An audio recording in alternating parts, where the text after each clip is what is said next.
तो मेरे प्यारे साथियों, मेरे प्यारे बच्चों, आज का हम टॉपिक शुरू करना चाह रहे हैं। जैसे कि उस दिन हमने कराया था हिस्ट्री क्लास 6 की लेसन 1 हमने कराया था। आज हम लेसन 2 चल रहे हैं। उसमें क्या है? पाषाण काल। पाषाण काल में आखेटक, संग्राहक एवं उत्पादक मानव। ठीक, मानव 3 प्रकार से उसमें काम करता था। आखेटक था, इसके बाद संग्राहक हुआ, इसके बाद उत्पादक बना। तो क्रमवार जैसे जैसे मानव अपनी सभ्यता में परिवर्तन करता गया, वैसे वैसे उसकी श्रेणी भी बदलती गई। तो मानव परिवर्तन के बारे में अगर देखा जाए, शास्त्रियों ने लगभग 2 करोड़ वर्ष पूर्व विकास की प्रक्रिया प्रारंभ हुई थी। मतलब जो मानव शास्त्रियों के अनुसार आज से लगभग 2 करोड़ वर्ष पूर्व मानव विकास की प्रक्रिया प्रारंभ हुई थी।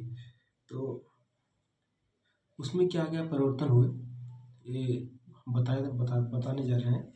तो इसमें क्या क्या परिवर्तन हुए, तो उसमें दोनों पैरों पर खड़े होकर सीधे चलना। मानव ने दोनों पैरों पर खड़े होकर सीधे चलना सीखा। जैसा आप जानते ही, बच्चे जब जन्म होता है उससे कुछ दिनों बाद अपने पैर पर धीरे धीरे प्रयास करते करते चलना सीख जाते हैं। इसी प्रकार मानव कपि के रूप में था, बंदर के रूप में था।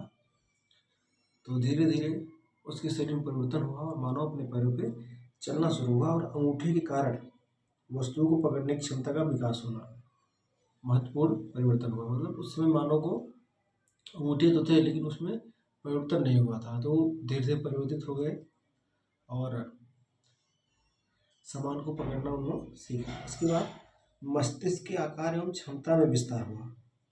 मनुष्य में लंबाई, चौड़ाई और गहराई या ऊंचाई को देखने की क्षमता का होना। मतलब उसमें मनुष्य में जब धीरे धीरे परिवर्तन हुआ तो गहराई, ऊंचाई और चौड़ाई, लंबाई आदि को देखने की क्षमता हुआ, ज्ञान हुआ। ठीक है, तो इसमें एक लाइन और दी गई, मानव के विकास, विभेद आदि की जानकारी देने वाला मानव शास्त्री कहलाता है।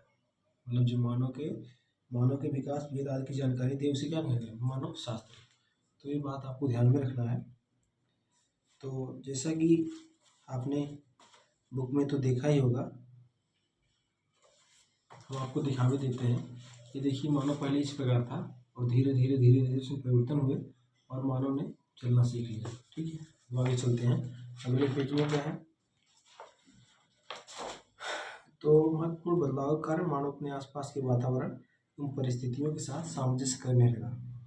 तो अब उसने हाथ एवं मस्तिष्क का अधिक प्रयोग करना सीख लिया। और आप जितना ही अपने मस्तिष्क का अधिक प्रयोग करेंगे, उतना ही आपका मस्तिष्क विकसित होगा। अगर आप अभी नहीं आजमा रहे हैं तो बाद में पछतावा होगा। इसके लिए जितना ही इसको, जैसे पत्थर को जितना ही घिसेंगे वो उतना ही गर्म होता है।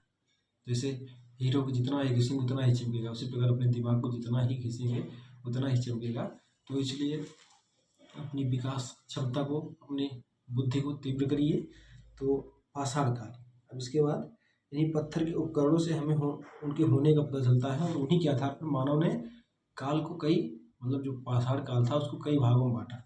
तो पाषाण काल का मतलब समझते हैं अर्थात पत्थर काल। उसमें पत्थर का अधिक प्रयोग होता था, इसलिए उसे पाषाण काल की संज्ञा दी गई। तो 3 भागों में बांटा गया पाषाण काल। कौन? पूरा पाषाण काल, मध्य पाषाण काल और नवपाषाण काल। तो पूरा पाषाण काल के बारे में बात करते हैं। मानव ने पहले खुले आकाश के नीचे, नदियों के किनारे या झील के पास रहता था। उस समय उसके पास आवास नहीं था, इसलिए खुले प्रांगण में निवास करता था। तो इससे उसे शिकार करने में आसानी भी होती थी, और वह पत्थर के औजारों से पशुओं का शिकार करता था। ठीक, तो शिकार से प्राप्त मांस ही उसका मुख्य भोजन था। उस समय न मानव ने कृषि का ज्ञान था, उसे मानव को उस समय न कृषि का ज्ञान था, ना ही पशुपालन का। तो और उसके पास कोई रास्ता नहीं था, इसलिए वो शिकार करता था और मांस से ही अपना जीवन यापन करता था और घूमता था शिकार की खोज में। इस प्रकार उसका कोई स्थायी आवास नहीं था। इसी समय उसे आग की जानकारी प्राप्त हुई। जैसा कि आपने कई कंपटीशन एग्जामों में देखा होगा कि जैसे कि एग्जाम के जो प्रश्न आते हैं उसमें पूछा जाता है कि आग की खोज कब हुई। तो ध्यान रखना, आग की खोज पूरा पाषाण काल में हुई। तो साथ ही उसने अब मृतकों को कब्र में दफनाना भी प्रारंभ कर दिया। मतलब पूरा पाषाण काल में धीरे धीरे उसको जानकारी बढ़ती गई, और वो जो था मानव ने धीरे धीरे मृतकों को कब्र में दफनाने का भी जानकारी प्राप्त कर लिया। ठीक, और चित्र बनाना भी सीख लिया। उस समय की गुफाओं में उसके द्वारा बनाने गए चित्र मिलते हैं, जिससे ऐसा मालूम चलता है कि उस समय मानव ने चित्र बनाना भी सीख लिया था।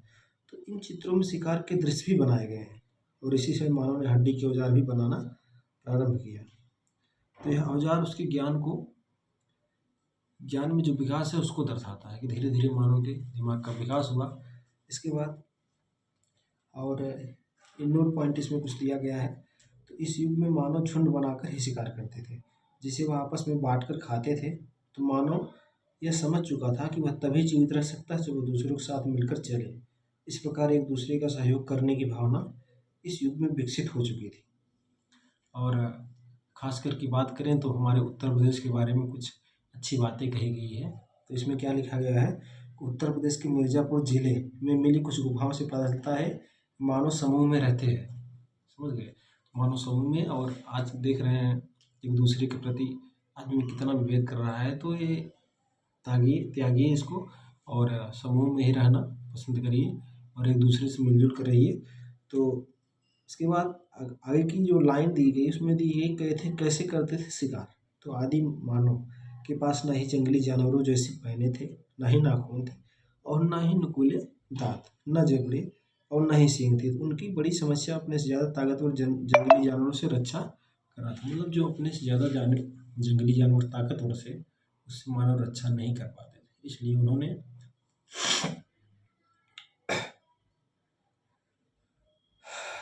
उन्होंने पत्थर के औजारों का प्रयोग किया।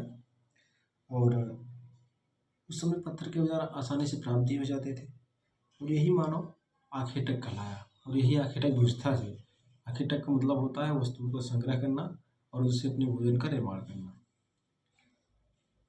और इस युग के जो पत्थर बने थे, पत्थर के जो औजार थे वो बेडोल थे। मतलब कोई उसको मानव को उतना जानकारी नहीं थी, ना उतना विकास हुआ था, तो बेडोल थे। तो मानव ने पत्थर का प्रयोग करते करते धीरे धीरे पत्थरों को टकराने से उनमें चिंगारियाँ निकलती थी और चिंगारियाँ कहीं कहीं आग पकड़ लेती थी। तो इससे मानव को आग की जानकारी हो गई। जब पत्थर टकराते हैं, कभी आप भी प्रयास करिएगा, दो पत्थरों को टकरा के देखिएगा, तो पत्थरों को टकराने से चिंगारी निकलती है। और मानव ने इसी प्रकार पत्थरों को टकरा के चिंगारी के प्रयोग से आग जलाना सीखा। तो इसके बाद आता है मध्यपाषाण काल। तो ये भी कहा जाता है कि जो पूरा पाषाण काल था उसकी महान उपलब्धि क्या थी, आग की खोज उसकी महान उपलब्धि थी। इसके बाद आते हैं मध्यपाषाण काल में।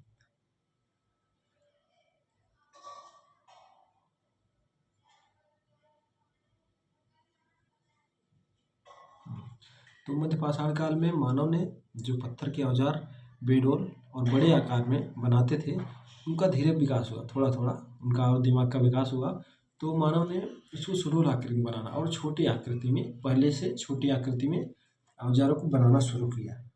मतलब परिस्थिति बदली, नई परिस्थिति आई तो मानव ने भी नया विकास किया। तो पत्थर के औजारों को छोटा किया, छोटा पत्थर के औजारों, इससे उनको आसानी हुई। पृथ्वी की उर्वरक शक्ति का विकास हुआ और घास एवं वनस्पतियों के मैदान विकसित हुए। बताया जा रहा है उसमें बर्फ जमी थी। जब धीरे धीरे तापमान बढ़ा तो बर्फ भी पिघलने लगी और कृषि का विकास हुआ। बर्फ में कभी कृषि नहीं उग सकती, ठीक है। तो हर मौसम के लिए, हर फसल के लिए हर जलवायु होती है। तो मानव ने उस समय जब वनस्पतियों मैदान विकसित हुए तो घास खाने वाले छोटे जानवर जैसे हिरण, खरगोश, भेड़, बकरी आदि भी पैदा हुए। तो धीरे धीरे कृषि के विकास से मानव को कृषि की जानकारी भी मिलने लगी। तो मानव अपने आसपास उगी घासों को एकत्र करने लगा।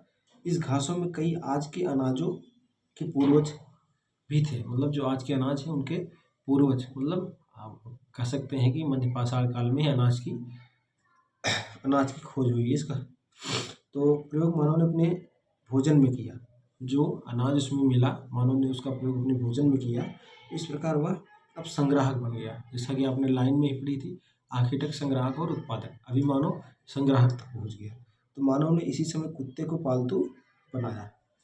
अब मध्यपाषाण का मानव ने कुत्ते को पालतू बनाया। उस समय मानव को कुत्ते की जानकारी हुई कि कुत्ता है, ठीक है। तो कुत्ते की जानकारी हुई तो अभी कई एग्जामों में भी आता है कि सबसे पहले पालतू किया जाने वाला पशु कौन सा है, तो कुत्ता इस समय सबसे पहले पालतू पशु है। तो कैसे हुई खेती ज्ञान? तो पुरातत्ववेत्ता बताते हैं कि अनाजों को मानव ने एकत्रित करना शुरू हुआ। जो अपने आप एकत्रित उगे हुए थे उनको मानव एकत्रित करना शुरू किया, और जब एकत्रित करना शुरू किया तो कुछ अनाज जो है गिर गए, बिखर गए, और वो उग के फिर से उसमें अनाज की फलें जो है लगने लगे। तो मानव धीरे धीरे समझ गया ये हमारे खाने योग्य है, और उसको मानव इकट्ठा करने लगा, भंडारण करने लगा, और उसके बाद में मतलब कई बार उगा उगा के अपने जीवन यापन के लिए भोजन की व्यवस्था करने लगा।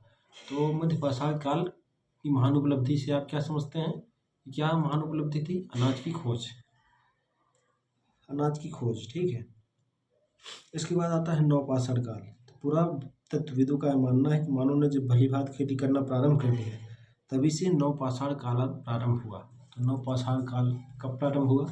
जब मानव ने भली भांति खेती करना प्रारंभ कर दिया तब नवपाषाण काल प्रारंभ हुआ, और यह इतिहास का सबसे बड़ा परिवर्तन माना जाता है। खेती के कारण मानव भोजन संग्राहक से भोजन उत्पादक बन गया। अब तीसरी जो हेडिंग थी, आखेटक संग्राहक और उत्पादक, इसे मानव उत्पादक की श्रेणी तक पहुंच गया है। अब आगे की पंक्तियां हम देखते हैं। इस समय उसने पत्थर के उपकरण अधिक उपयोगी और सुटेल थे। मतलब मानव धीरे धीरे जैसे ही विकसित हुआ वैसे वैसे उसने अपने औजार को भी परिवर्तन किया, और धीरे धीरे उसने सुडौल और उपयोगी पत्थर के औजार बनाने लगे, क्योंकि उन्हें अधिक कुशलता से बनाया गया था। यह उपकरण घिसकर चमकदार बनाए गए थे। हत्थेदार कुल्हाड़ी एवं हंसिया इस समय के महत्वपूर्ण औजार थे।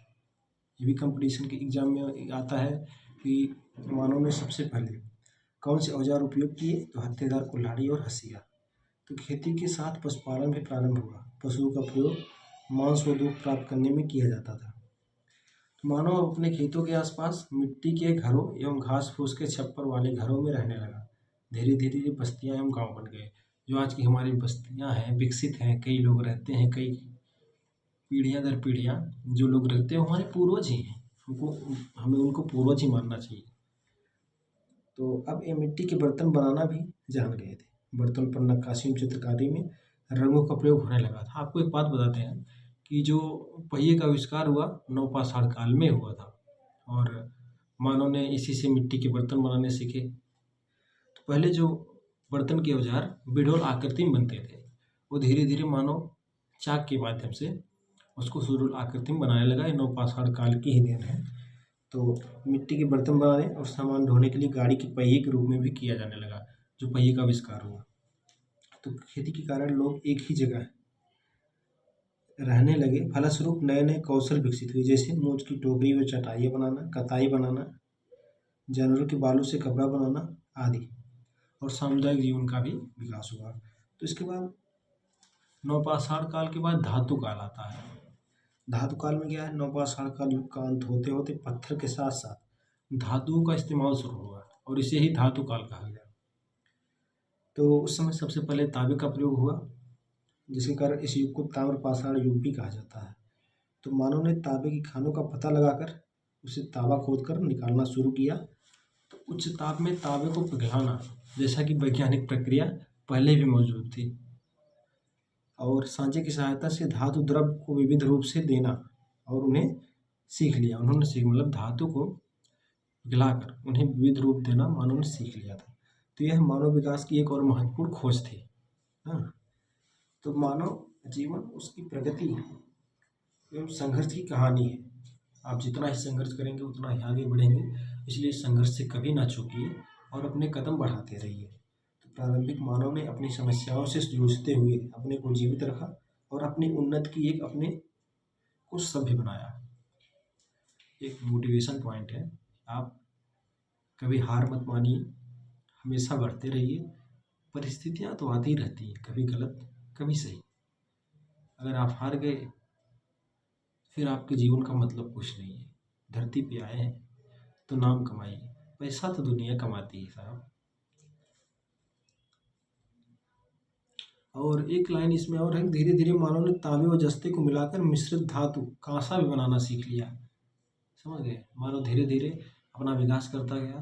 तांबा से कांसा, धीरे धीरे मानव बहुत विकसित जीवन जीना प्रारंभ कर दिया। अब हम अगले चैप्टर में बात करेंगे